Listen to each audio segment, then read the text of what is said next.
2 raging book nerds, 14 years of friendship, and 1 burning question. If Katniss Everdeen posted on Reddit, would she be the arsehole? Welcome to Once Upon a Red Flag. This season, we're stepping into Panem, where every tribute, tyrant, and mentor gets their day in the Am I the Asshole courtroom. I'm Katie. And I'm Rachel. And join us while we read between the red flags and break down the Hunger Games, one questionable decision at a time.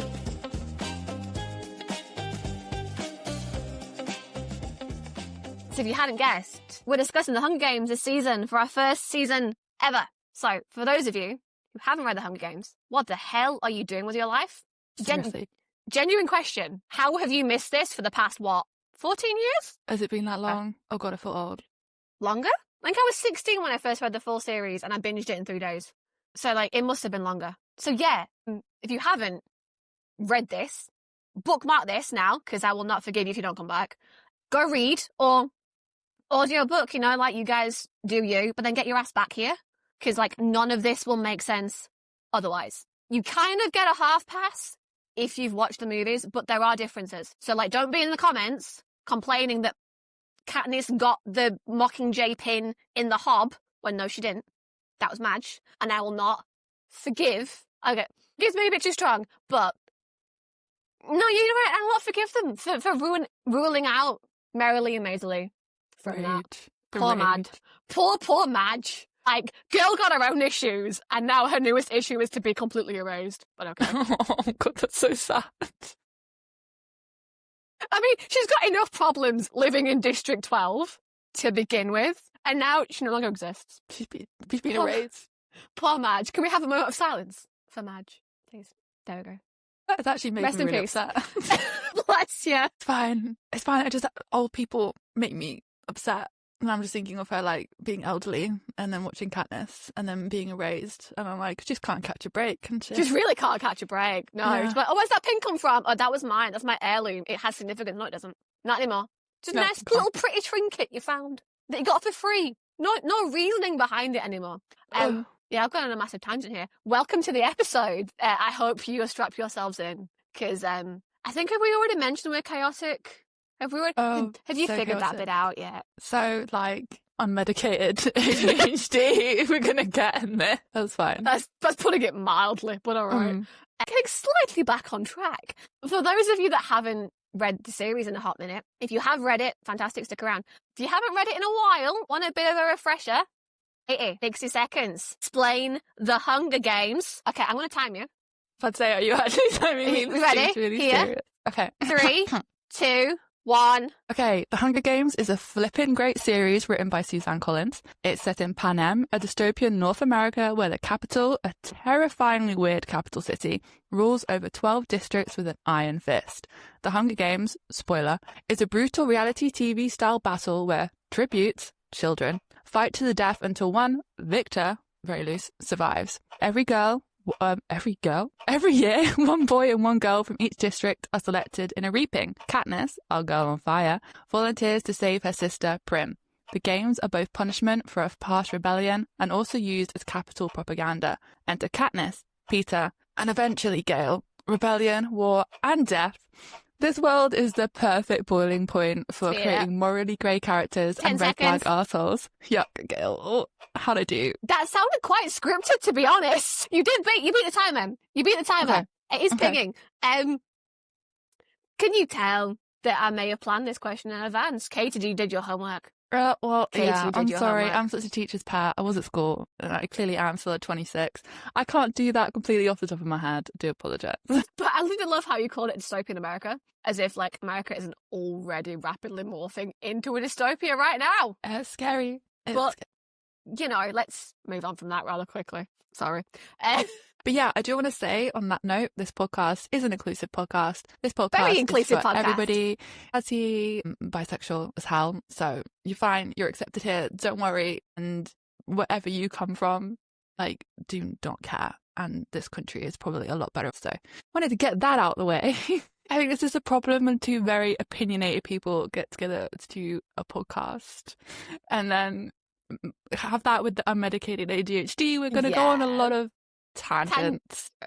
That's probably putting it mildly, to be honest. But That's fine. It's That's fine. fine. Okay. It's Okay. great. Okay. But going back on track, Rachel, are we going to meet our first poster? We will. So, our first poster is currently going by username Apart at the Seams. Now, the current title is Am I the Asshole for Letting My Teenage Daughter Sacrifice Herself to Keep the Family Alive? Yikes. Okay. Probably.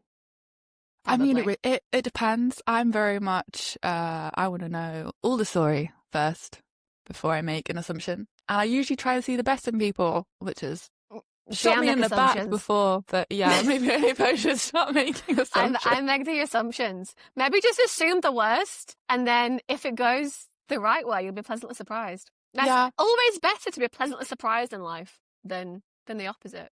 Right? Yeah. I guess I've always tried to have the outlook of, oh, everything like will be fine. It has to. But then I think if you put me into the Hunger Games world and I have to be like, oh, I won't get raped, it'll be fine. Or like, you know, I can survive in the Hunger Games. It would be fine. I think I would be thinking dead in 5 something very minutes? Differently. Oh, yeah, no, yeah. I would be dead in 5 minutes. Karate doesn't help. Doesn't do anything. It really does. How long ago did you do karate as well? Because I have a kickboxing like I'm 6 weeks in, I'm a purple belt, but I was 10. So I remember shit all. So I did karate for like 6 years in my teens. I was one away from black belt. I actually got quite far, but I went to uni, and as things happen when you go to university, you get into drinking instead. Oh yeah, and you lose all your hobbies, and you lose all your activities. You gain like a couple of stone, and then you don't understand where your metabolism has gone. That's because they give away free pizza on Freshers Week. Oh yeah, that doesn't help. Do they still do that? Do they still do that? When I went, but then I got to remember I went like 8 years ago. I started university 10 years ago. I graduated 7 years ago. So whether they still give away Domino's pizza for free for like a week solid every term, I don't know. But that is also why you gain weight at university, because they just give you free junk food. I was actually going to say, anybody who listens who is at uni, can you please confirm? Yeah. Do they still do the week of Domino's pizza? Because now I really want to know. Trying to come back from the tangent, I'm actually thinking, have you ever seen anyone eat pizza in the Hunger Games? Do they have pizza? I mean, theoretically, Katniss could make a pizza because she's got Prim's goat cheese. Yeah. And they have grain that they make bread from. Yeah. It's like shit bread. But tomatoes, sauce. I mean, it'd be a shit pizza. You can make a white pizza. What the hell's a white pizza? It's just cheese. They don't. That feels wrong. Being in District 12 and then not having eating food. No, but then like not having much food available and then having food allergies to all the food that is available. Can you imagine being celiac when grain's like one of the only things you've got? Yeah, because that's your tester, isn't it? You can only get you just get grain and oil. You don't get anything else. Do gluten-free people just not exist in Panem? Can you? I don't think you can afford to be gluten-free. I think it's kind of like you eat the gluten or you die. I mean, arguably you eat the gluten and you die, but at the same time, there must be food allergies. There has to be. But okay, I'm going to put this question to you.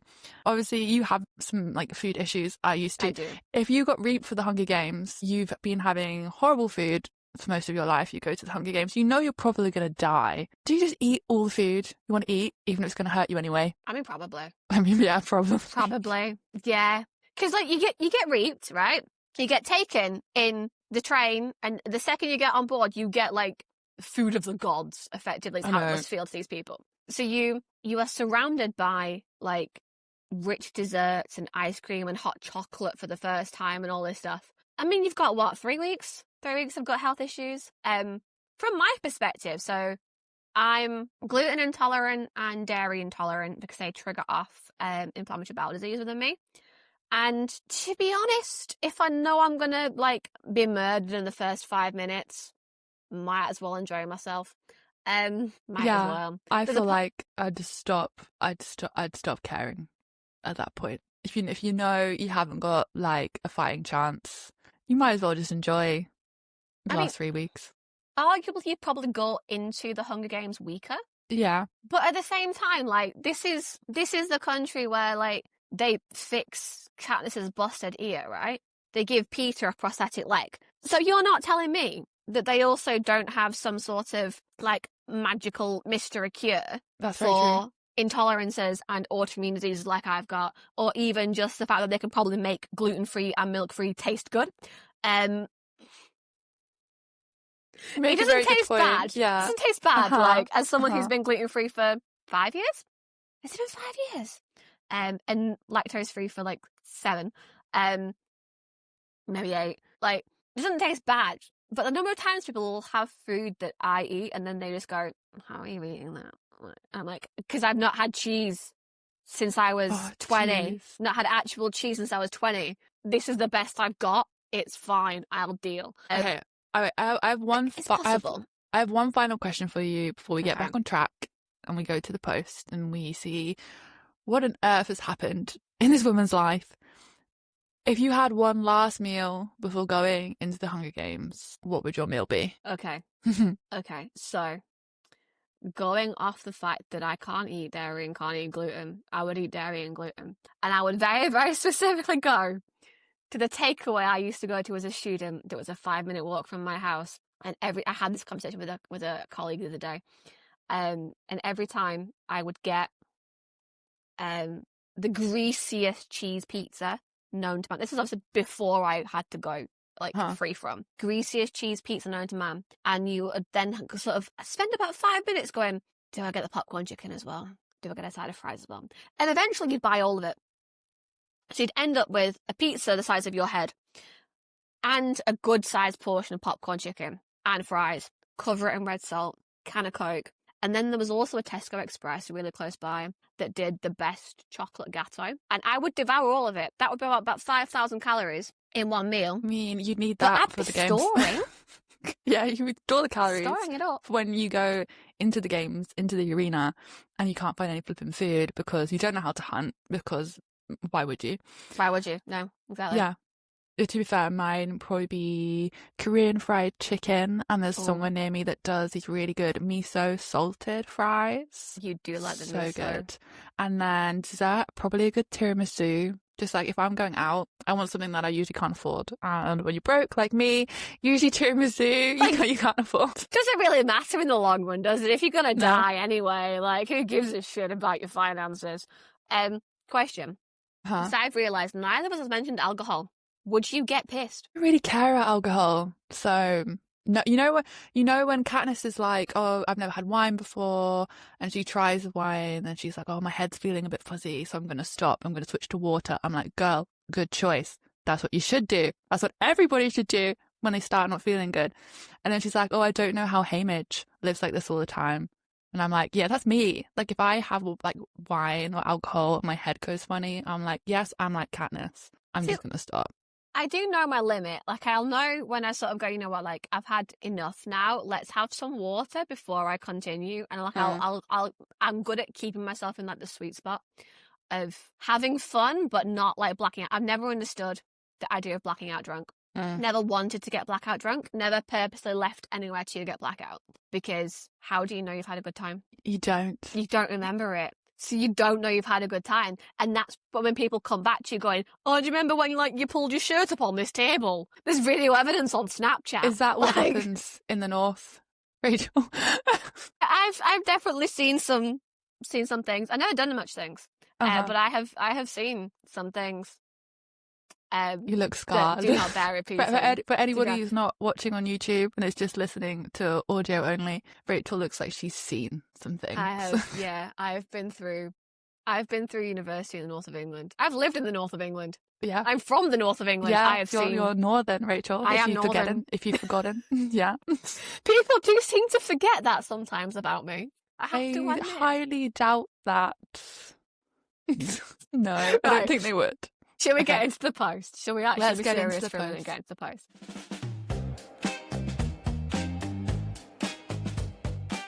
Our first post is coming from user Part at the Seams, and the title of her post is "Hi the asshole for allowing my teenage daughter to sacrifice herself to keep the family alive." So, doesn't sound great to begin with, but okay. No. Let's give her the benefit of the doubt. And I'll get going. So she says, recently something happened that really hammered home that I may have been neglecting my eldest daughter for a long time. Years ago, my husband died in an accident at work. It was horrible. We had 2 children, and it was his income that mostly kept us afloat, and one day he just never came home. I didn't handle it well. I rapidly stopped leaving the house, and I could barely summon the energy to do more than stare at the wall all day. Without him, everything seemed cold, meaningless, and empty. In hindsight, I know I should have been out more, trying to earn more money to replace what we had lost, and I should have tried to create a sense of normalcy for the girls, but I just couldn't. I think I went somewhere else for that span of time. I didn't feel in my body, in my life. I couldn't bring myself to really care about anything. We got a bit of money paid to us from the government to compensate for the loss of my husband and his earnings, but it was never meant to last us very long. It did eventually run out. I don't think I really registered at the time, but my eldest daughter took it upon herself to provide for us when the money ran out.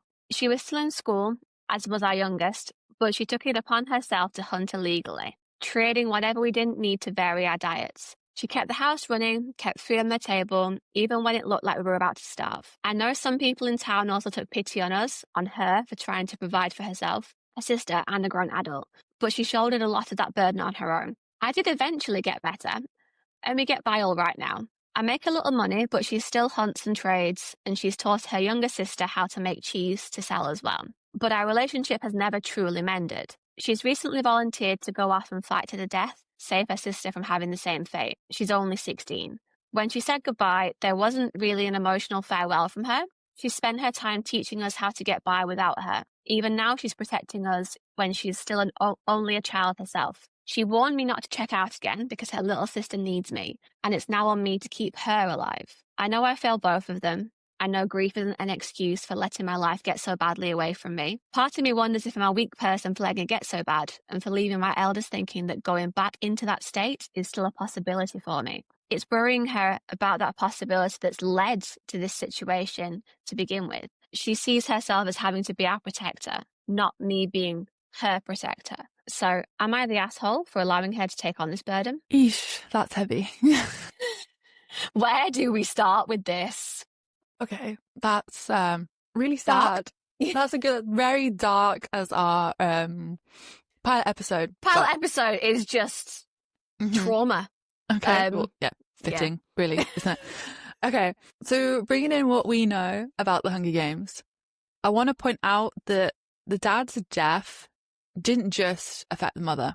Obviously, that's like, you know, that kind of really goes without saying. But we know Katniss in the book has flashbacks and almost mild panic attacks that make her remember his death. So when the train goes under the miles and miles of rock as it goes into the capital, we hear like, well, because I did the audiobook, we hear Katniss remarks that her chest gets tight. It reminds her of the mounds and mounds of earth that buried her father. So I feel like even though we don't necessarily hear her have these kind of memories of her father, or where she's like cried over his death and where she's been really upset or kind of fall into this kind of depth of depression like her mum has done, which has been so obvious in the book, we still see her have these kind of moments of panic. We can tell that this really has affected her and that she hasn't really had the time to process it at all. And I think one of the things that sticks in my mind as well is that this is how she met Gale for the first time. Because he was also like collecting this like medal of honor as the eldest child in the household. So it's not just happened to one family at once here. Like the grief is not even like wholly her own. There's more families that are also grieving. And I can't tell if that's better or worse. Do you know what I mean? Yeah. Because, like, is it good to have someone who understands how you feel? Or is it worse because the tragedy hasn't just happened to you? And therefore, like, you're also comparing other families' reactions to the tragedy and how they're grieving based on your own family. So I the think, kids are watching mum sink away, but then every other family's not the same as well. I think it's really scary. I think in that point, it's almost to have someone that you can share that grief with and who like really understands what you're going through, I think is really helpful. And I think her having Gale, obviously we know, has been really helpful, even though I'm a big #Gale hater, but I think I mean, for obvious reasons, which we'll get into later. But I think having Gale in her life who understood that was a good thing. But I think when you speak in kind of the whole respect of District 12 in itself, I think it's not good that they've had so many people get used to having tragedies like this. Yeah. It's and then horrible. you also bring in the fact that, so even if you have a close-knit community, these are people with limited resources. So say you've got a neighbour who is willing to help you out. How many families then do they have to choose between who they help? Because if one parent's died in one family and there's a neighbour who's gone, I'll take the kids on the mowing a little bit just to give them a bit of support, fantastic. But then you've got multiple families who have the same problem. Who do you pick? Do you pick Gail's family? Gail's got what, 2 brothers and a third. Like, at the time of the tragedy, his mother's pregnant with another one about to pop. I can't even imagine. So 2 girls or 4 boys about to be, like, and one about to be born. Like, who would you pick to help? And then that then puts... You end up having to compare grief. You end up having to compare the situation. And it's not like you can compare those things because everyone grieves in their own way. But in that scenario, you have to pick someone because you do not have the resources to, like, cover yourself, let alone cover everyone. Well, getting into, like, having just the resources within a family as well, like losing your husband, like, horrible, and then the children losing their father is awful, and to go from having income from your husband to then all of a sudden being like, yeah, he's died, horrible, but then also you're completely cut off. That's so shocking to the system. I think we're dealing with it's kind of a patriarchal society as well. I mean, we're all patriarchal societies, but here, in terms of, it seems to be very much like, because when the book's Katniss comments that, like, her mum, like, was going to have to get a job. So up to this point, she did not have a job, which means that there is somehow one man providing for an entire family, the way, like, it used to be when one income here was actually feasible to feed a wife and 3 other kids. And all of a sudden you could survive off that. That's kind of how it is now. You've got one provider for the entire family, and that provider goes, and then mum's going to have to step up, and then mum doesn't step up. Yeah, I think that's the really scary thing for Katniss and Prim, obviously being so young and then not having, for many reasons of her own, that she can't step up. And I even know from personal experience, I, last year, recently went from being in a situation where I was living with someone where we had 2 incomes to help afford the mortgage and bills, and then to go from all of a sudden, oh God, I've got to figure this out on my own.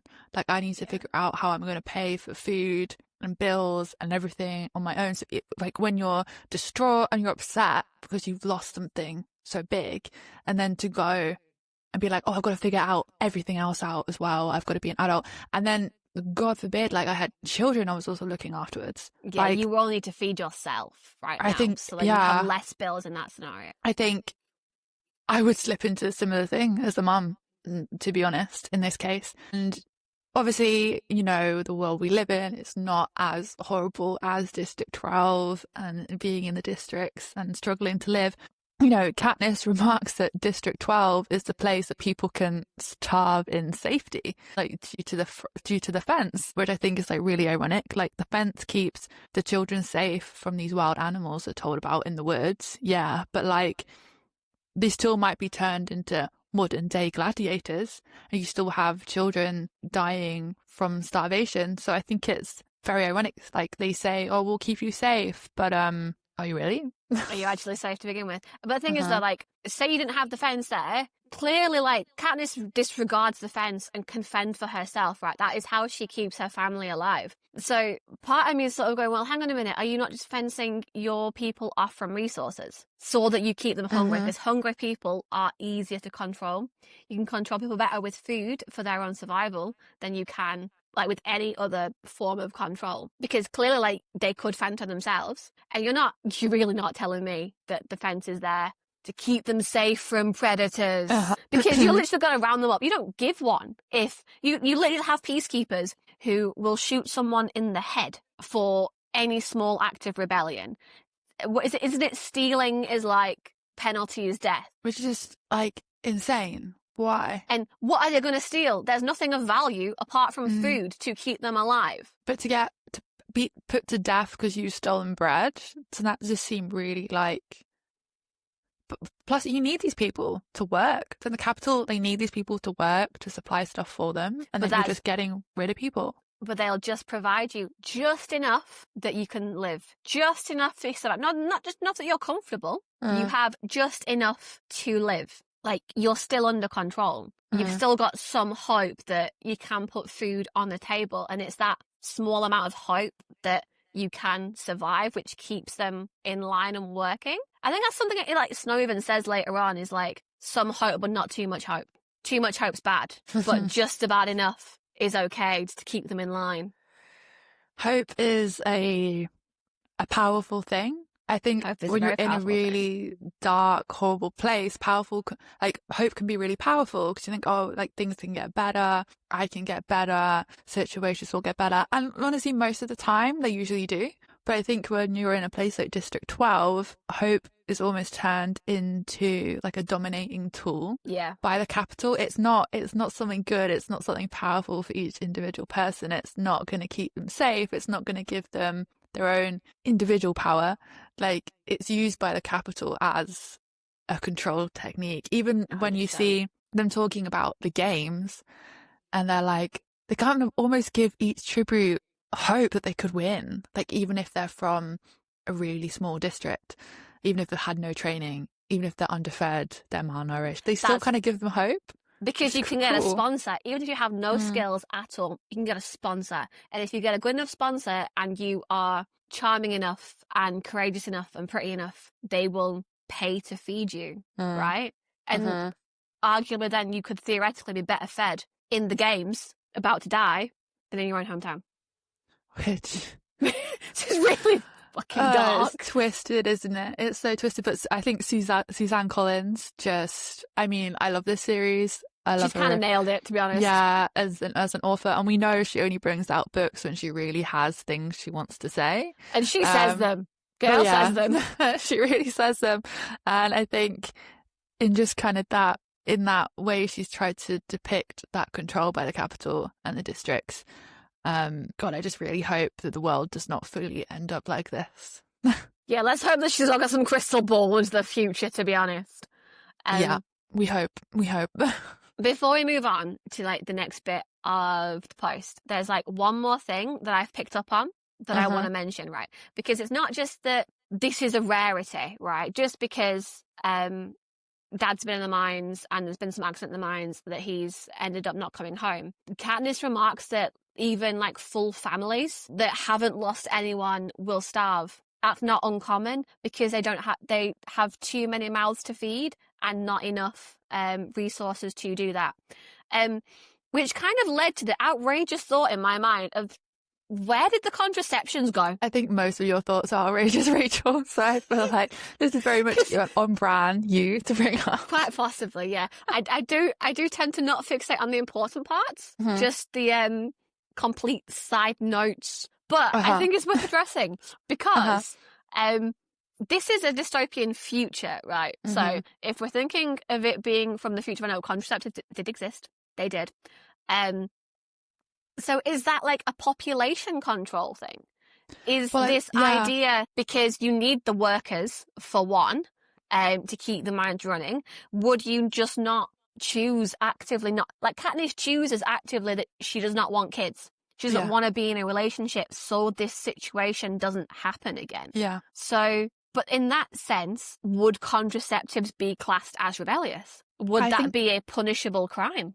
I think they would, because, well, the capital doesn't want people not having children, right? Because they need them in the mines to farm they don't just need the children in the mines and to farm and to help get them supplies, but they also need someone to kill. Yes, exactly. They need someone they can offer up as a modern day adolescent gladiator that they can idolize and have on this twisted reality TV show. Like they need what's the word? They need people to cast. Rachel, when people don't have children, they have no casting. Forcibly cast. Yeah, but this is the thing as well. Like, so what's the best way to control a parent is to harm their kids, right? Yeah. If you don't have kids, your adults would not be anywhere near controllable enough. You're not worried about the kids rebelling, are you? Like at 12 to 18, those guys have puberty to suffer. Maybe they should have been. Maybe you might be right with that one. I have a whole thing coming up for that. Okay. But that won't be this episode, so stick around. But that's the thing, like, they aren't gonna, they've got puberty. They've got, like, bigger things to worry about than dying tomorrow. They're not worried about future generations yet. Katniss clearly is, because she sees the horror, but that's because she becomes parent. Well, she is, really. She's the parent. I have a whole thing about this later. Yeah. Sorry, I'll leave it be. I'll let you get it in later. Put it back in the box and move along. Okay. But that's the thing, like, the parents, if you can't control, and Katniss is controlled by her family as well. She's worried about the repercussions for her family, not for herself. Oh, yeah. She doesn't doesn't care about herself. She's like, kill me all you want. I'm going into the games. Chances are I'm going to die, but don't hurt my family. Yeah, and most of the times that you see her trying to survive, like in the games, the multiple times she's in the games, and you see her mainly thinking about herself and mainly trying to survive. It's honestly, it all comes back to Prim. All these times that she's trying to survive, it all comes back to Prim at the end of the day, which, I mean, makes sense. Makes a lot of sense. Makes a lot of sense. Now I'm sad. Let's not talk about Prim so much. Let's just think of Prim happy and alive until we get to book 3, please, for the love of God. Okay. Because that scene broke me. Yeah, no, same. Like, I'm now upset. I've upset myself, which honestly figures. Yeah, I mean, you did this to yourself. I'm not plotting this. I did not. Okay, shall we move on to what else she's got to say? Because I feel like we kind of know where she's coming from now. This is the kind of world she's living in. But are her actions, like, justified? Going from what we know about her mom's relationship with her dad, I'd love to talk about the significance of the mum being from, obviously, the merchant side. So, having the blonde hair, being in, no part of District 12 is really affluent, but being from a more affluent the more area. Affluent bit. Yeah. And then picking to be with someone from the seam who, has less than she could have had if she'd stayed where she was, and which would bring her down a level on the poverty line, essentially. And it obviously meant that, Katniss has that dark hair, which you see a lot in the seam, but then Prim and her mother had the blonde hair, which was typically merchant side, so it did make them stand out. And I really think this is really important to talk about, because when you're in District 12 and you're in the merchant side, and District 12 is brutal enough, but you're from arguably the slightly better side, to be so in love with somebody that you would go, and step down on the poverty line for them, that's a big thing, right? That is a huge thing, to actually, like, give up what is effectively your privilege. And I think I'm wondering whether part of this plays into how she responds to the tragedy, because I guess if you've grown up in the seam and you see this kind of stuff all the time, surely you have some sort of resilience to it, because you're aware that this could happen. You're aware that this is a potential future you see yourself in. Whereas obviously she's grown up in a way that wasn't something she had to worry about as much. Like, even when she went through her reapings, if you're from the more affluent area, you don't need to take the tessera. You don't need to put your name in more times, so you're less at risk of being picked. So, like, that probably hasn't hardened her in the same way that Katniss has been hardened. So I know Katniss calls it, like, her weakness later on, but is that not just because she grew up in a less... It's still harsh, but it's less harsh than what she's suffering through right now. And so she hasn't developed the skills, effectively, the mental resilience with which to handle this. It's she wouldn't have had necessarily, like, parents or uncles or grandparents or people like that who she would have necessarily have lost, assuming that the whole kind of her family line was working in, in the merchant side. Because the majority of people, I guess, starvation or rebellion, like any rebellious act, would be the more likely cause of death. Now, if you're more affluent, the starvation's less of an issue. Like, Peter's from the merchant class, and they have loaves of bread they sell. They're actual fresh baked bread. He decorates patisserie cake. Like, can you think of anything more bougie in District 12 than well-decorated patisserie cake? And there can't be that many people, really, who can actually afford them. The peacekeepers. They'd be the ones who are on the capital payroll, so they're profiting directly, but that also means that is money free. And if you're getting peacekeepers who are your, I guess, customers, and your business is reliant, your livelihood is more reliant on the peacekeepers paying as opposed to the capital employing you in the mines, you're also less likely to rebel because you rely on them for your quality of life more directly. Yeah, it's a whole circle really, isn't it? You're caught in this system. So it means that she won't have lost anyone, because to be in that part of District 12, yeah, you're in the shit zone, like probably the shittest of the shit zones. But at the same time, that is the better part. And so she has given up a life of a lot more security to be with this guy. And that's landed her in this position. That's something I also wanted to bring up. It was like, that must have been, you know, quote unquote, true love, to throw away arguably good life, yeah, you know, or better life, but... yeah, a better life that her parents had tried to give her for love. And I just want to say, Rachel, if you weren't already engaged, would you marry for love or would you marry for money? Depends how much money we're talking here.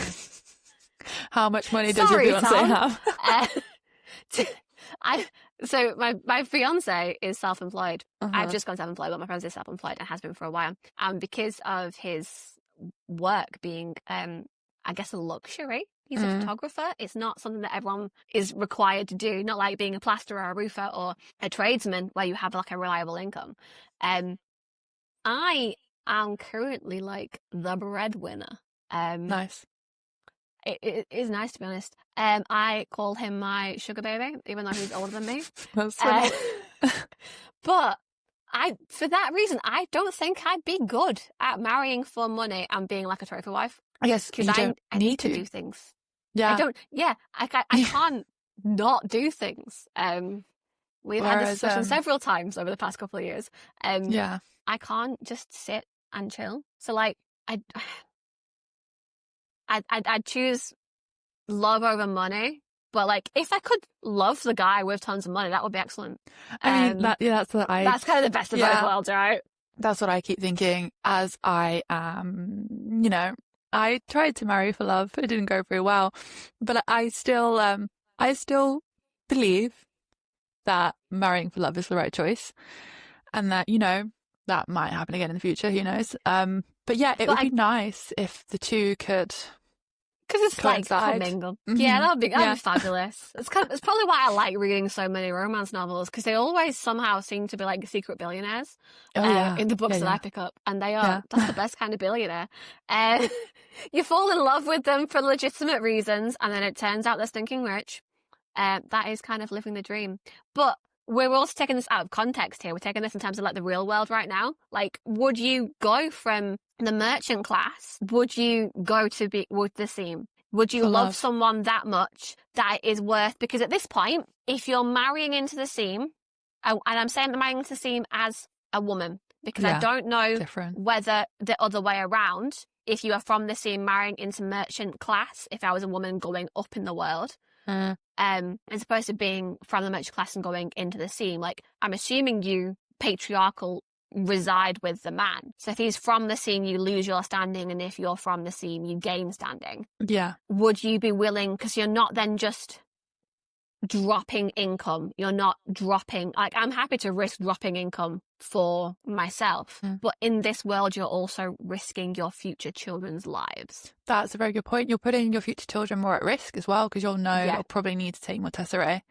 I hadn't even thought about it from that perspective. So I think if you're going from a perspective of, I want to protect my future children, you'd probably want to marry for money, right? You'd probably be less fussed. And this, I guess, you're going then back to like Victorian ideals of not marrying outside of class, because of I guess Victorian ideals were more like social stigma, but then a lot of it would be like you are losing that stability, you are risking more illness, because you have less money, you can not afford to treat any illnesses that your kids catch as well. Yeah, and we obviously hear about that from her mum, but most time before she had her herbs and all that kind of thing, there wasn't really any medication, there's not really any kind of hospitals, there's definitely, A&E or anything like that in a in probably any of the districts, probably only in the capital. And I think my opinion probably really changes when I put myself into the context of being in District 12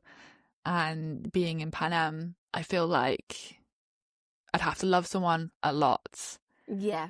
And I guess that really does show then for the mum how much she must have loved the dad, and therefore really does explain this breakdown and this life that she left behind, as good as it could be, when you could still potentially have to fight for the death. And I guess you've got to put yourself in that perspective. It must feel like her heart has been ripped out of her chest. And you think going through just normal breakups, like how horrible that is, like crying in beds for months. Can you imagine losing someone? Thankfully, we haven't lost partners People through in death. that way, yeah. Yeah, but that must be awful. Yeah, like I think I've had breakups, but mine have never been like anywhere near as, I guess, hard as other people's. I'm with someone, I've been with them for 7 years. That's my longest running relationship. I can't imagine that our lives are now entwined, right? Yeah. You entwine a life with someone, and of the breakups that I've been through, like I think I was 16, like childhood boyfriend, yeah, and then I had like a couple of people I was speaking to at uni, but like I've never actually, like, this is my second, I guess, like relationship, if we count like being a teenager as having a relationship. And that was rough as a first love kind of thing, because that's your first experience of those kind of emotions. And I guess what you've got to think about here is you are in a, like, what's the life expectancy of District 12? It can't be high. It can't be long. You wouldn't think that, but we do see a fair amount of older people in District 12. I think Katniss says something like, if you see someone elderly, like, that's an achievement. Like, yeah, you want to know them because they've got to that point. And so that's the thing that you found when you have, like, historically, if you have shorter lifespans, on average, your relationships start younger. So you're dealing here with childhood sweethearts. You're dealing here with like the first ever relationship they've had, and they've been together for years and years. She's also not hardened to losing anyone in a breakup sense. She's also not hardened to losing anyone through living with them and separating and even divorcing and having to do all that kind of stuff. This is someone that she's liked since she was a teenager, since they survived the reapings together, up until, if we say that, Katniss is 11 when he dies, and if you say they have been together and married since probably conservatively about 18, that is 33% of her life minimum, doing some very, very quick maths. It's not quite half, but it could very, very easily be half of her. If we go to the fact that she may not have had kids straight away, we don't actually know how old she is. That could very well be close to half of her life that she has spent with this guy. Really no surprise that she's fallen into this grief. And I think I really want to get further through this post, because I really want to talk about more stuff to do with this. You got some good points coming up, have you? I know, but I'm like, I'm holding back, Rachel, right now. Holding back so hard. Can you imagine losing the main source of income? Yeah, main source of income, and then the government gives you like a couple months? A month. I think it's a month. A month. Wow. A singular month. You get 30 days and then to grieve, and then that's it. Yeah, and then you've got to somehow find income. Like, she wasn't even working before, was she? She didn't have a job. She didn't have no income before. So arguably, what I will probably say is, I think a lot of people have grieving periods. Do you get grieving periods in like America and other places? Let us know. Oh, yeah, I have no idea. Because like, your maternity leave sucks. I know it varies by state, but America's maternity leave absolutely sucks. The UK maternity leave, you get, a year? Yeah. A year paid, and they've got different levels of pay. I know in previous jobs that I've been in, you get a couple of days paid grief period for your own source. Yeah. But I think it's only a couple of days. Yeah, granted, I think I get a couple of compassionate leave days. Yeah, is what they call it. Compassionate leave days. And then they are paid days. Yeah.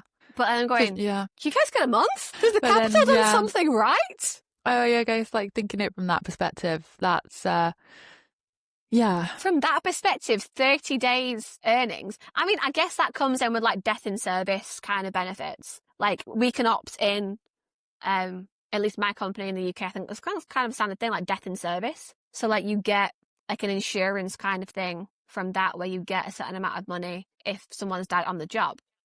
But I don't know how long that is. But she only, taking this back, she only had a month to get over that.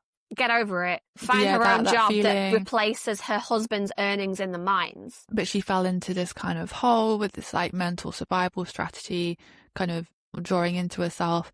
And I guess, that's, that thing where that really affects Katniss's like view on love, right? Yes. Katniss sees love as weakness, ultimately. Like she cannot justify how loving someone is a good thing. Stay tuned for that episode, because I have a whole thing with Katniss's view on love. Because the girl, it clouds like every single response she has to so many different things. And like girl 16, like this is her model relationship, right? Don't you look for people and look for relationship models within your family? And if you have like negative relationship patterns, you're more likely to experience those patterns as an adult, to seek those relationships, because that's how you think a relationship should be. So she sees what happens to her mother, who is completely distraught, cannot actually function enough to save herself. And Katniss goes, yeah, not worth it. Yeah, not worth it. The happiness that I would feel is not worth it for the trauma that I would experience. Though, to be completely honest, this is probably the better model relationship out of the two, because I'm looking at you here, Mitch. Her mother's strategy is a lot less damaging, especially to her liver, than Haymitch's strategy. Yeah, and we'll have a whole couple of episodes on Haymitch and obviously his own story, on Sunrise on the Reaping. I have a lot I want to say about our boy Haymitch, but I'll hold off for now, because this will make this episode so much longer than it already is. Exactly. We're not even halfway through at this point. And I think it's seeing her mother like this, when Katniss, realizes, okay, well, I can't really fall into love. I need to look after the people that I've got, and she has to figure out a way, right? Yeah, to feed these people. But also, Katniss is Seam, right? And Mother is still Merchant. So if she was still in the Merchant class and this had happened to her, say that she had married the other way, say that she had gone from Seam to Merchant, or even stayed Merchant and managed to bring Papa Everdeen up to Seam. Papa Everdeen. Like, Papa Everdeen. She's a Smurf now. God. But say that she'd brought him up to like her class. Like, if you were in the Merchant households, you could afford this time, right? You could afford to wallow. You have not like capital luxury, but you have the luxury of stability in that sense. And I guess that is kind of the thing. Like, she's treating it as if this had happened to her if she was a merchant. Like, she isn't anymore. She's not anymore. Like, she gave that up, unfortunately, for the situation that she's in now. So that would be perfectly fine if nothing had changed. But it has changed. And I think that's why you see differences between Katniss's approach and her mother's approach, because they are technically two different classes is the best word, but it's two different like situations in life, two different upbringings, outlooks on the situation. And like you see Katniss finding all these guides from her dad with all the herbs, the things that they can and they cannot eat, and she goes into, you're very much, I've got to figure this out because my mum's not going to do it. Like, I need to find a way to figure this out. And it does worry me slightly, because it's like, well, she hadn't seen these drawings and she hadn't seen these notes. What would have happened? But they had starved. This is the thing as well. So she sees the dandelion by pure luck. So the reason that she remembers that she can forage and she can do this is after Peter gives her the bread. She's in, I think it's like the next day, she's in the school playground or whatever kind of playground they have in District 12. And she sees a dandelion.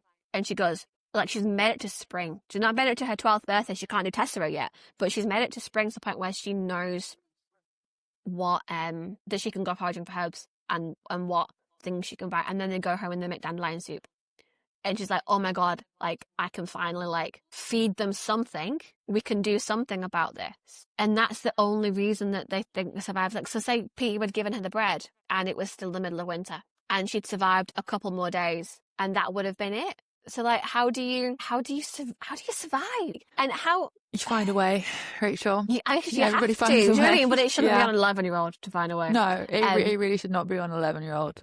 But like, going back to this guide thing, right? So this is something that, didn't her dad and her mum create this together, going off like mum's apothecary knowledge and dad's like origin knowledge, and they created this guide together, and that's how she knows what is and what isn't safe to eat. Well, she mentions something like, when going a little bit forward from where we currently are, when Katniss is saying goodbye at the station, she mentions something about, I have the herbs now. Her mum does, like, I have the herbs now, I'm not going to sink back again. Yeah. Did she not have the knowledge of those herbs to begin with? I'm assuming like it's things like St. John's Wort or whatever, where like they do help with what is actively depression. It is helping with a medical condition. So she manages to rouse herself. So Katniss brings home this rabbit for the first time. I think it's a rabbit, isn't it, that she's her first like kill? I think so, yeah. And she makes this rabbit stew, right? And she manages, like, her mother manages to rouse herself enough to make the stew before she sinks back in. So if she has the ability to sort of break out of it for that little moment in time, it is then possible.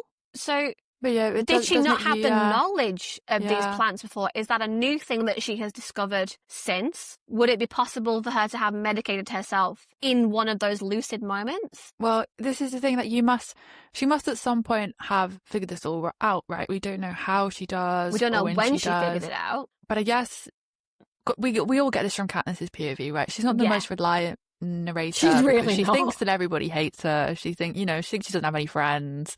Like, so we don't find that out from her mum, and her mum must be spending the time to try and make herself feel better and make herself better. Katniss is also never at home to see that. Katniss is always she's out, she's at school, she's hunting, she's setting snares, and she's like foraging and things. So whatever effort that her mother is making, she'd have no idea about unless it's in the evening, and most times in the evening we're not really doing much. Like that's kind of like the hardest part of the day. If you're in a depression, is the evening, because it gets darker, there's nothing to focus on as much, like you're not actively doing anything.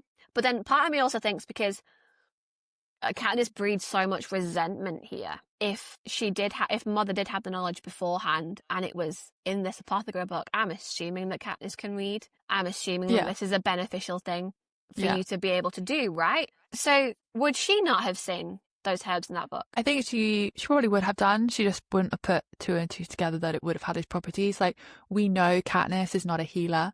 We know she's like a dad. She's a fighter. It's her mum and Prim who are the healers of the family. I don't think Katniss would have seen these notes and thought, oh, that will help with my mum's depression. I don't even think she put two and two together that her mum really had depression. Like, that's not a word that's really used. I don't know how mental health is kind of, spoken framed, about I guess, in Panem. Yeah, it's probably not really, and something in District 12 that we've not really probably spoken about. I don't think mental health is something you could afford to have in a theme at all. I think if you're in a situation where it is fight or flight the entire time, and so if you sink into anything that's not fight or flight, you will stagnate. And like we say, Katniss's theme, Mother's Merchant, you have a lot more freedom to have emotions and feelings. In Steam, you have to just put up with it and keep going. And that's something Katniss does, but I think she also ignores things.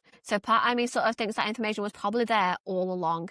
And whether she didn't put two and two together because she's not a healer, or whether it's because she blinds herself, I don't know. I don't think she's self-involved in the same way, but I think she just thinks so negatively about everything that she blinds herself to hope. She blinds herself to any happiness. That bit of hope that she could have had. Yeah, we do know something about our girl Katniss is she's oblivious. The worst. She also thinks like the worst of pretty much every situation. We know, and we're going to get into it in the pizza episode and the love triangle episode and all of that. I got words. I got things to say. Oh, God, I'm glad you do, because I do as well. But we know that she assumes the worst. She thinks everybody hates her. She thinks Pete is only being nice to her to kill her. We realize she didn't even realize Madge was like liked her. She didn't know that half the people. Turns out we are friends. Yeah, like we sit together at lunch every day. We do this, we do that. It turns out we are friends. I'm like, girl, Come on now. There's nothing romantic between me and Gail. And yet Gail's massively jealous about everything Peter. And she cannot fathom because she's like, it's fake. Like, we're just friends. Like, what are you on about? Like, why are you doing this to me? Come on, like, girl. Come on, Katniss. Because the boy who's 2 years older than you is hanging out with you just because he can. He takes pity on you. I mean, you have things in common. Don't get me wrong. But I think if you were just friends, he'd be spending his Sundays flirting with somebody else, don't you? I think we need to be so careful here because we're going to get into a realm episode that we will do later. And I know we will save this for later. We have so much to say about this. I think let's move on. Let's see what else our poster has to say. And this is the issue with I guess the book itself. So much stuff is interlinked. Like Suzanne Collins, you genius. Yeah, honestly, you absolute genius. I love her so much. I really do. I'm just a Hunger Games absolutely obsessed. Have been since I was a teenager, and I don't think that's ever going to go away. Favorite book series of all time? Yeah, up there with the favorite book series, especially favorite YA series of all time. Definitely. Okay, I get that. I get it. I guess she's starting to acknowledge the fact that even though she didn't see it, she does realize a lot of what Katniss was doing in the background, and she must have done because even when she sends her off for the reaping and everything, there is this kind of acknowledgement that Katniss has been the one to look after them, hunting and getting game. Like, there's no way you can't realize how much your kind of eldest daughter's doing for the family. Like, if you're not bringing it in, it's got to be coming from somewhere, right? And so you have to question, even if you're not lucid enough in the moment to realize that's what's going on, eventually at some point you need to recognize that. But so we said before that the punishment for like stealing was like death, right? Yeah. What's the punishment? Is it death for hunting illegally as well? Or is it the floggings? Honestly, I think it's best to assume that the punishment is death. We know later, not to jump forward too much, but we know kind of later in Catching Fire that Gale gets flogged, right? With a whip for hunting, but that wasn't necessarily something that was happening before because the peacekeepers weren't being as strict. So I think that's what probably was meant to happen to people. I guess it would depend on how many infractions you have as well, because I guess if you're hunting the first time illegally under the fence, it might well be a flogging. Next time might be harsher lashings, and the third time might be, well, sod you then, execution style. Yeah, which is, I guess, like, punishment would usually progressively get worse. And obviously she's risking that day in, day out. And even if she was caught and she was, like, obviously peacekeepers have turned a blind eye up to this point. But if she was caught and she was flogged and all that kind of stuff, what would be her choice? She would have to keep going. Yeah, I mean, we know she kind of felt like she had no choice with her family, because we even find out, she tried to hide the fact of how bad things were at home from the rest of District 12, and because she didn't want her and Prim to end up at a children's home. Like, she talks about where she sees these children's home children coming to school with slap marks on their face. There really isn't anywhere safe for them. Obviously home is the safest place, but there isn't really anywhere fully safe, and Katniss has to become this protector rather than a healer like her mother and Prim, because she just, again, coming back to Prim, doesn't want to see her in a children's home and getting treated like this because the mother can't look after them, and because they're literally starving and she doesn't want anybody to know. She kind of says how she had to watch these other children and these other families starve, and how Panem would always note it as, they died from the flu or they died from pneumonia, but that was never actually the case. Like, that wasn't actually what they died from. So it's so easy for families with both parents and maybe with more income than they had to starve and die. So she was kind of faced with this fear that she had to take on her own in this moment, because her mum wasn't really there. That, oh my God, right, now there's nobody, and even these families who are better off than us are dying. Like, what do you do? And I guess the thing is as well, like, so yeah, she's at home and she doesn't have enough to eat right now, but no one's hitting her. Whereas even in the children's home, like, girl's got her priorities straight, because are you telling me that actually have that much more food? It wouldn't be her providing the food, sure, but they wouldn't be any better fed, really. It'd just be a case if you'd have harsher rules, stricter punishments within the home, because I'm assuming the home is run by the state. I'm assuming the home is capital run. It's not like there's some District 12 sitting and taking pity on anyone, is it really?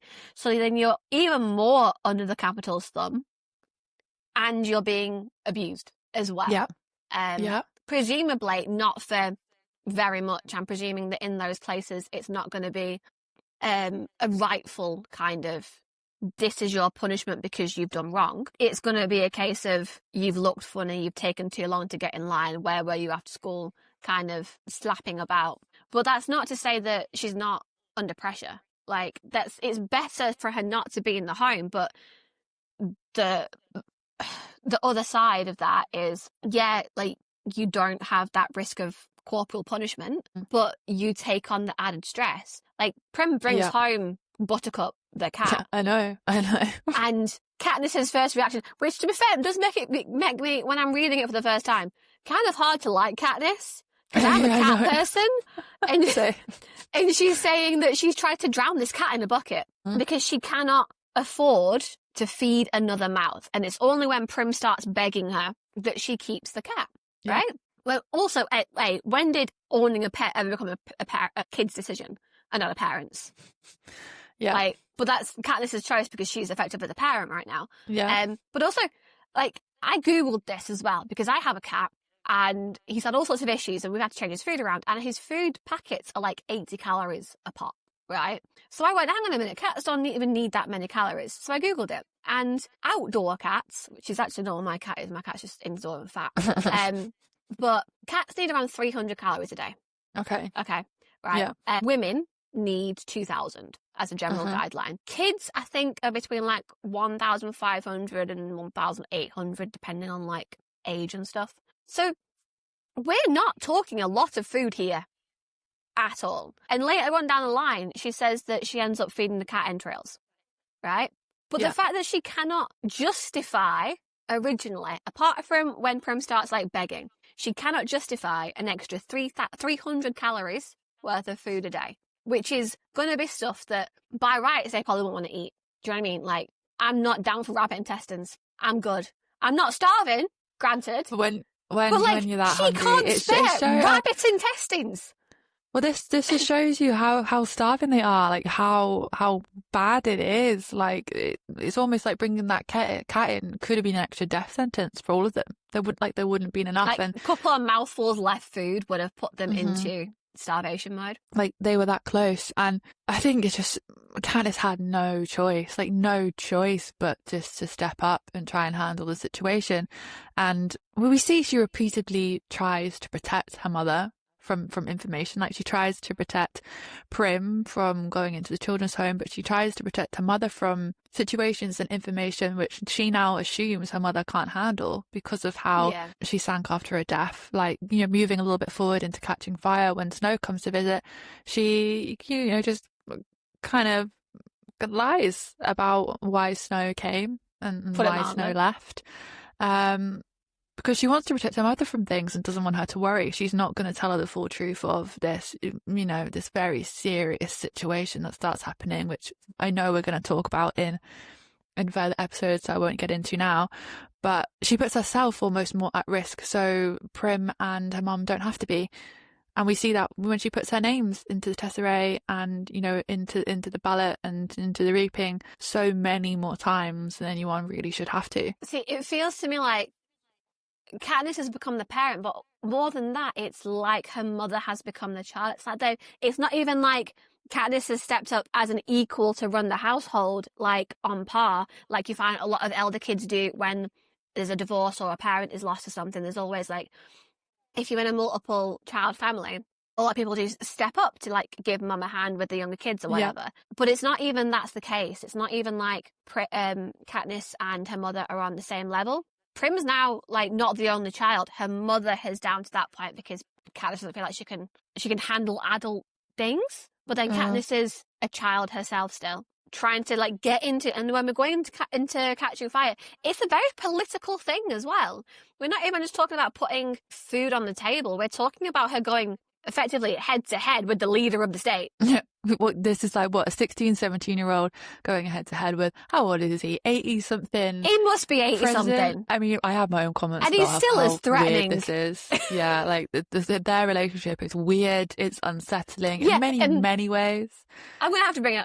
Now. I need to say it. I need to say it. I know we're getting ahead of things. You can't I can't control it. But an 80-year-old man is telling a 16, 17-year-old girl to convince him that she's in love. It's weird. It's a bit, just a bit. It's weird. It's uncomfortable. It's like, it's not just uncomfortable because it's an uncomfortable situation. It's uncomfortable because that's weird. It's weird. It is weird. It's weird. But then, once again, like, she should not have to deal with that. No. She is 16 and she should have, like, in our society standards, she would have, like, a child advocate in any kind of conversation like that is threatening her life. Rachel, I think in a society where they make them go and fight to the death and get bludgeoned and then cheer about it, there's no one having a child advocate. I mean, you could argue that the mentor is part of that. Hamish is a child advocate. He's drunk half the time. Effie's is only bothered about herself, so you know. Oh yeah, well we'll get into that. We'll get into our girl Effie. Yeah. But like, poor girl is doing her best. She's trying. Yeah. So like, they say they're getting by all right now, but she still hunts. Like, yeah, still supplies for them. And I think she says she makes a little bit of money here and there, but it's not really what's keeping them afloat at all. Is it possible for her to have gotten a job that would have paid enough for them to live? Like, is that even a feasibility within this? Is that something that is in her capacity to do? I don't know. I don't know what skills she even has, other than the herbs and the tending to people's injuries. Because I think, so like, going ahead to like Catching Fire when she's treating Gale, even that's kind of, I guess, a little bit taboo, because the injuries were inflicted by the capital, by the peacekeepers, in terms of like, that was a punishment. And so her treating his injuries, he's meant to sort of deal with those injuries as part of the punishment and like suffer with them. And she's instead helping.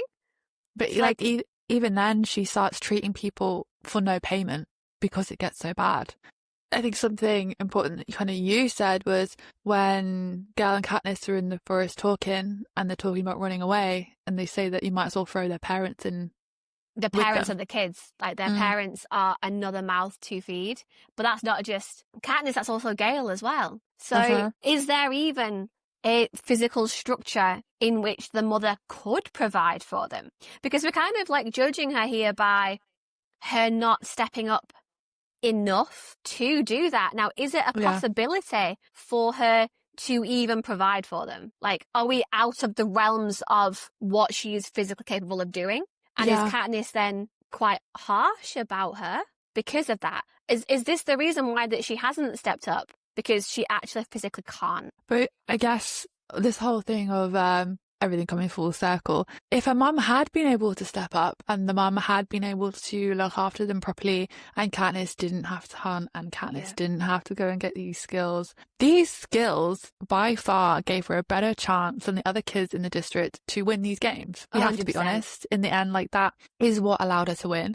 They don't get, they're not careers. They don't get any, well, it's not meant to be official training. Like, training people's meant to be legal, but they don't get training. That's probably the best skills any of them are going to get, is through hunting and through trying to survive. We all know they stopped teaching some very important blowing up skills just after Hamish's game. And well, we'll get into that later. We're not going to talk about that now, but they kind of just stripped them of important skills. And I think this idea of, if the mom had stepped up, would Katniss even be alive? So, like, her dad had taught her some of these skills beforehand, right? So she'd been into the woods with him, learning some of these survival skills, what she can and can't eat. That's why they had the book. And she had, like, some skill that's her dad prepared her to help them survive. Whether he did any of that knowingly, knowing how risky his job was, whether that was part of just father-daughter bonding, or whether it was like a meaningful life skill he thought she should have.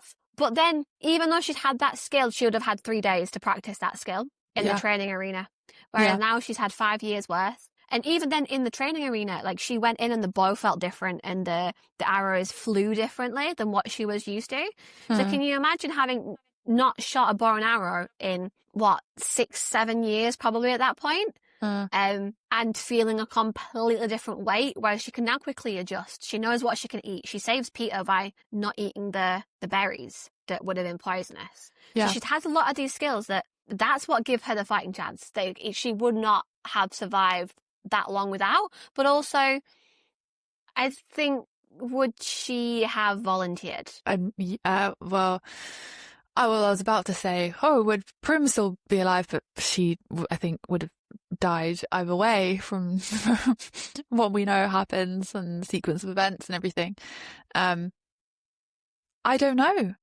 I would like to think that she might have still volunteered because she was still fond of her sister prior to that all happening. But I think if she had ended up in the games, I don't think she would have won because she would not have had the skills to actually do anything. And then don't forget as well, so if she wasn't, she references like hunting game, and she references like the physical exertion of like tracking animals and climbing trees and setting snares for why she is strong as well. So if she wasn't doing any of that in the first place and she was malnourished like every other kid, she wouldn't have even had the physical strength.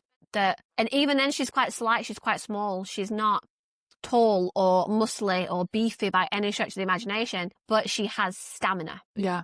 And that's the stamina that helps her run away from the fireballs and the mutts and stuff as well. So she wouldn't have even had that to fall back on. I think this is very much a case of everything happens for a reason. Yeah, for a dark reason, turns out. Very, very dark reason. Yeah, I think without that, she wouldn't have stood much of a chance at all. So I want to compare, I know we're not meant to be skipping really far ahead, but I want to compare this briefly to how desperate Katniss feels when Peter gets electrocuted in the catching fire arena. Like, we see her screaming, we see her upset, we see her wanting Finnick to, bring him back to life. And not to go too much to depth into this, because I know we are going to go into depth in future episodes about this relationship that I love so much and this situation. But like, I really want to get into it. I can see you struggling to hold that. I know. But, we've seen that desperation from Katniss when she actually learns to start to try and love someone and to have that connection with someone. And that I feel like, she might actually finally start to understand these feelings that her mum was feeling when her dad died.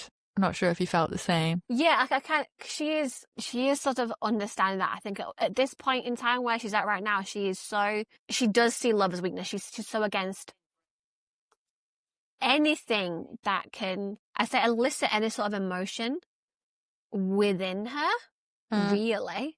But then I guess she still sees herself as being Peter's protector there. She's still in charge. That's probably a whole other... That's a whole other thing. But yeah, she's begging Finnick to get him back.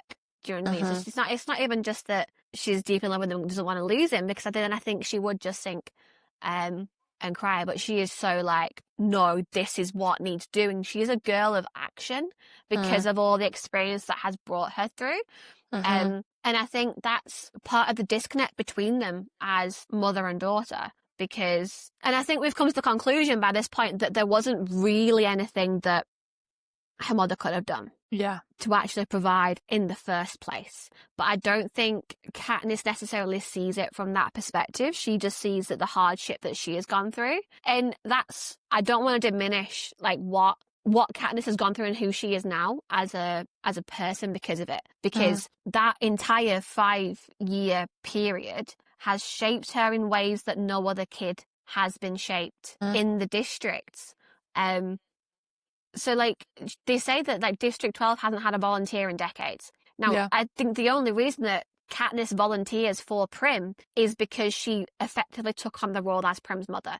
They aren't just siblings anymore. That's not her younger sister to look after, because she volunteers in Prim's place when no one else volunteers for her younger sibling. Peter has 2 older brothers, she notes. She literally says after she's volunteered for Prim, Peter has 2 older brothers, one of whom would still roughly be of age to take over, and no one does that for him because family loyalties only go so far. Same thing happens with Rue. She's watching Rue. Yeah, I know. And it's just so painful. no one volunteers for Rue. Yeah. But when Katniss volunteers on behalf of Prim, like, it's not until they're in the room afterwards that Katniss decides she will fight because Prim asks her to fight. To come back, yeah. When she volunteers, she is resigned to her fate of, and she literally says, like, corpse and tribute are synonymous in District 12. They mean the same thing because they've had two winners in the entirety of the games. You're one of them, they don't know who it is. One of them, they have no idea who it is. Yeah. And one of them's Haymitch, and he's a drunkard. Yes, he's drunk all the time. So, like, even then, like, even if she does survive somehow, she's not expecting to come back with any sort of life. Yeah. But she's expecting to go and die. She's not volunteered just to take Prim's place in the arena to fight and win. She has volunteered to take her place to die. And how many siblings would do that for their younger sibling? They'd be upset, sure. Yeah, well, we see in the Pan Am Hunger Games world that there aren't really any other siblings willing to do that. There really aren't. To step up and die for another one.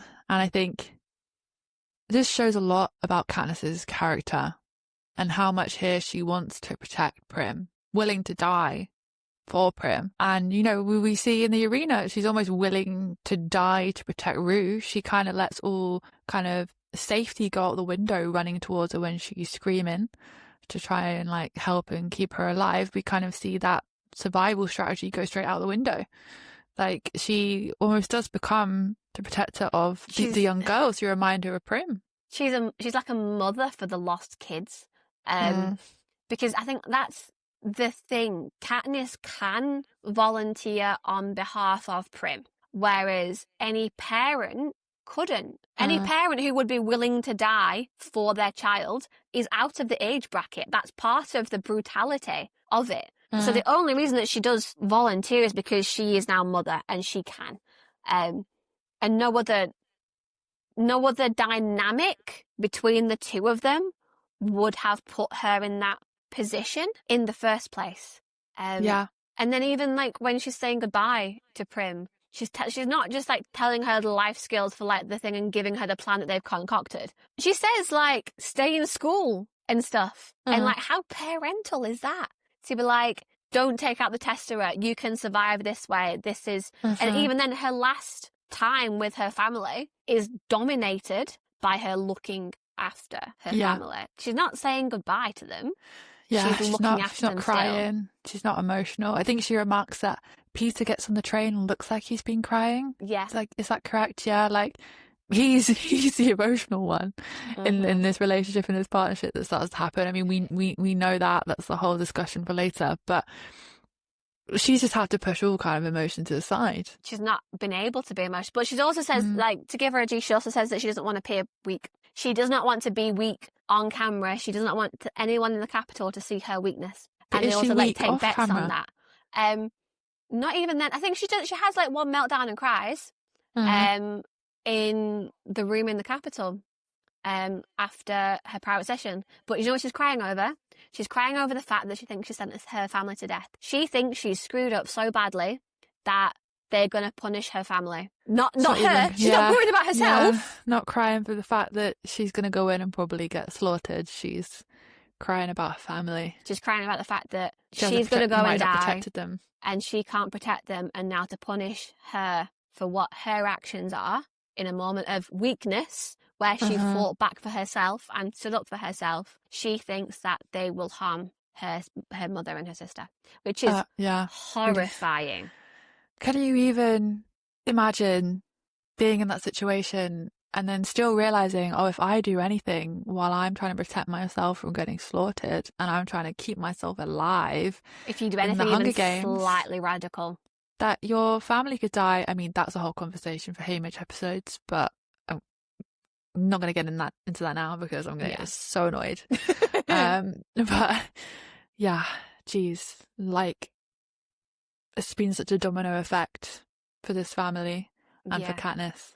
But I think as well, part of the, like, am I the asshole question is, like, I don't think her mother's ever addressed with her that is an unfortunate position for her to have been in, but it's not ever what was intended. Do you want to, like, because I think we've agreed that there wasn't anything else that could possibly have happened in this scenario, and but Katniss did take on a responsibility that was far too young for the age that she was at the time to be a parent, effectively at 11 years old, keeping people alive. Do we not think that it could have been addressed between the two of them? Though, like, they've never had... It seems to me like that, the same way that Katniss doesn't speak to Peter about that loaf of bread. Katniss and her mother don't speak about any of the... We know she ignores. We know she ignores a lot. We know she doesn't acknowledge a problem.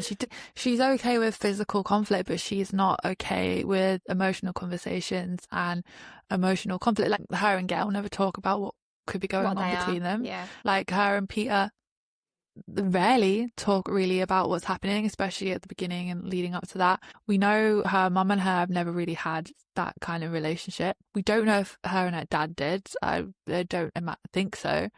And we know her and her only friend, who she only realised was a friend until later, that they probably never had conversations like that either. So she is incredibly emotionally closed off. So it comes as no surprise that was never spoken about. But then going back to the conversation around how your relationships are modelled by those around you, her mother shut down the emotions rather than processing the grief and sunk into a depression, and then she comes out of it and also doesn't actually speak about what happened. So Katniss has learned to smother any sort of feeling that isn't head down, put food on the table, survive. So can we blame Katniss at any point for her reactions to her mother when her mother hasn't also modelled, like, even if we put the depression and the grief and the losing the father to one side and we experience that happened and it is what it is, and it's a mental health issue, and there's no solving that, there's no working through that within this infrastructure.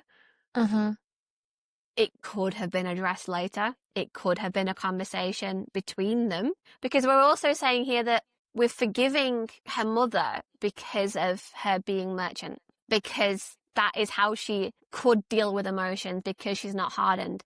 But then she hasn't passed on any of that softer side to her daughter, to have interpersonal relationships. It's kind of a double-edged sword in both ways. Most of that soft side's gone to Prim, really, hasn't it? But Prim looks exactly like her as well. Prim takes after the fairness and the blonde and the looking merchant, whereas Katniss takes after her dad and like colouring, and she's dark haired and things like that. So I think that's even why, like, Prim has favour, not just with, like, her mother and them having the close relationship, because Prim does forgive the mother, but I don't know.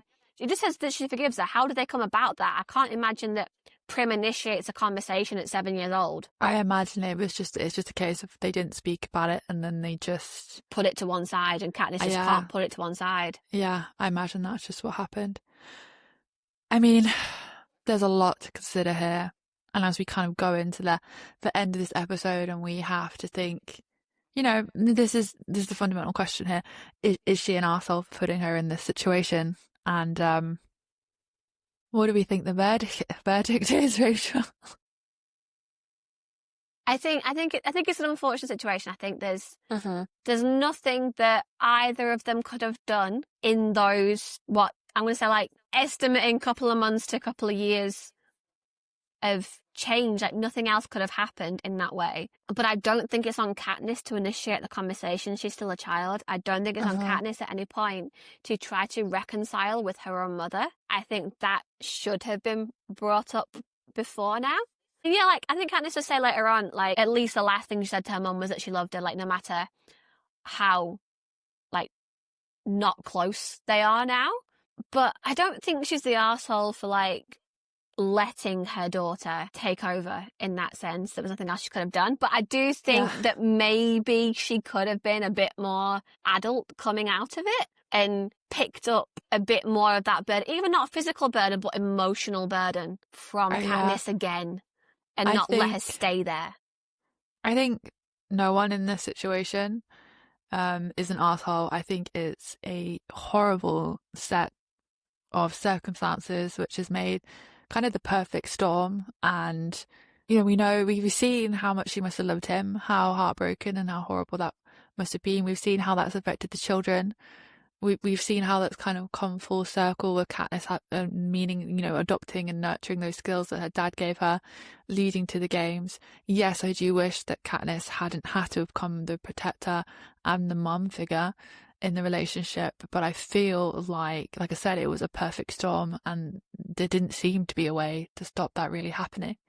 Yeah, and I think as well, even if I do wish a conversation had been initiated, like, no one is an asshole for this. This is just kind of like, it is what it is. And everyone's done the best they can. But then I also think, like, yeah, that conversation should have been initiated. But then at this point in time, at Katniss being 16 and holding so much anger, because girl is pissed. She is not happy about this situation. Yeah, I know. But at this point in time, Katniss is still a child, and Katniss is still emotionally stunted because of the trauma that she's been through here. There'd been no common ground for them to find over this. Later down the line, when Katniss is getting to be a teenage girl and decide between Gale and Peter and figuring out love, all that kind of thing, at least then she'd have a frame of reference for how bad her mother felt. At least then her mum can say, look, like, if you lost your significant other, how would you feel? But right now, even if they had that conversation, would it have been productive? I think something it should have been tried. It should have been attempted, but I don't know how far it would have gotten them.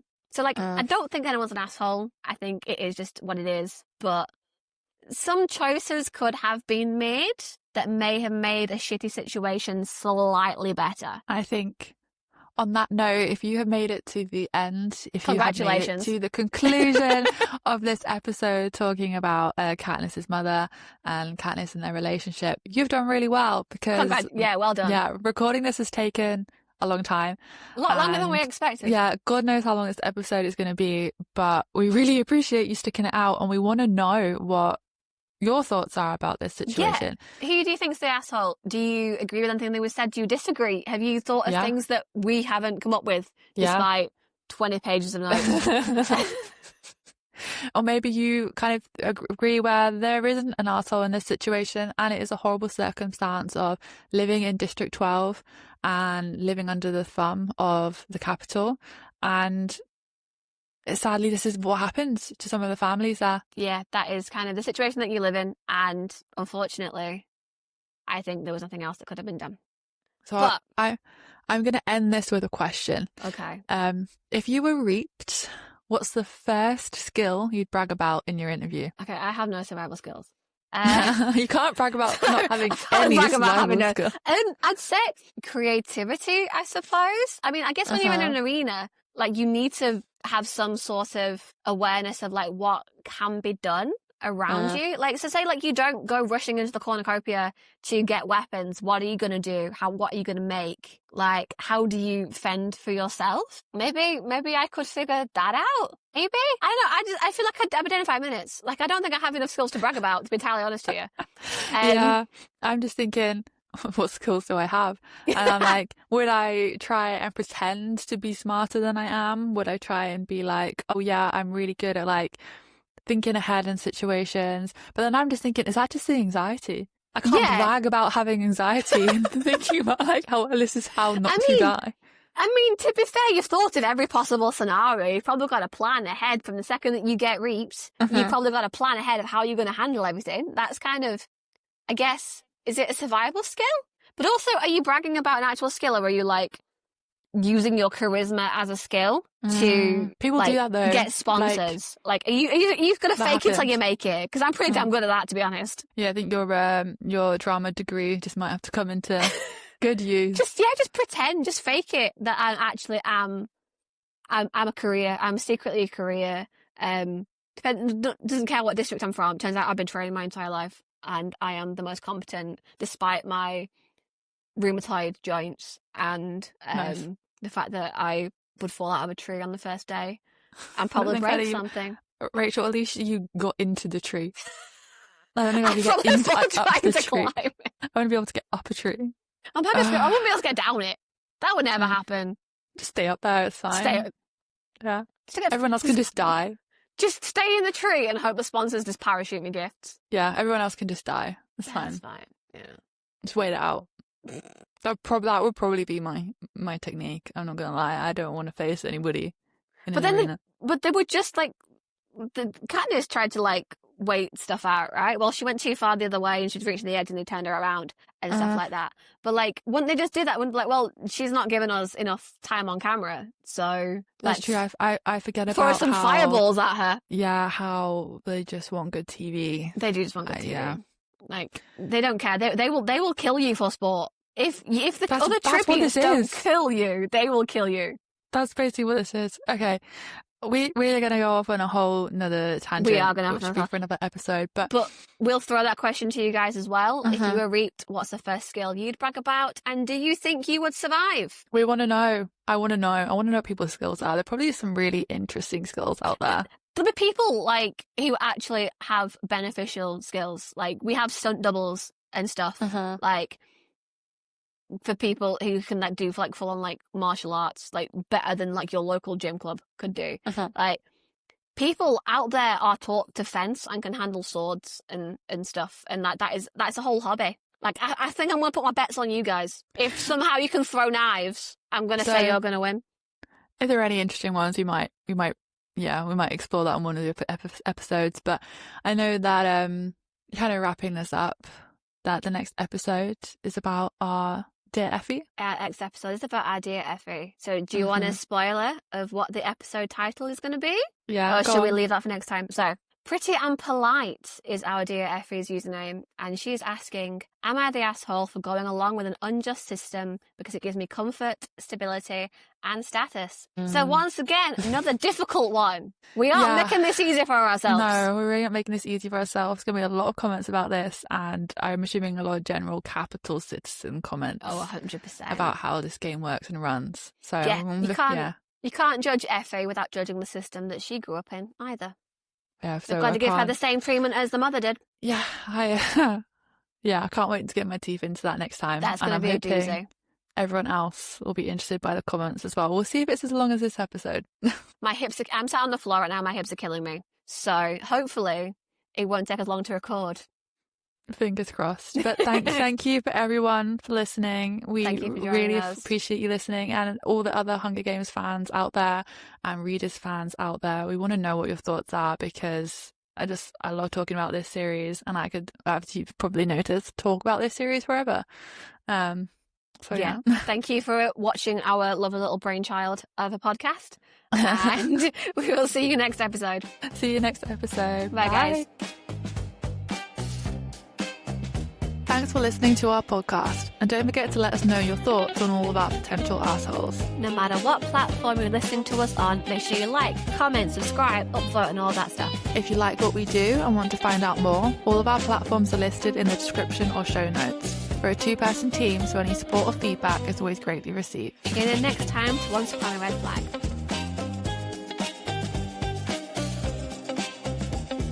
Have you ever seen anyone eat pizza in the Hunger Games? Do they have pizza? I mean, theoretically, Katniss could make a pizza because she's got Prim's goat cheese. Yeah. And they have grain that they make bread from. Yeah. It's like shit bread. But tomatoes?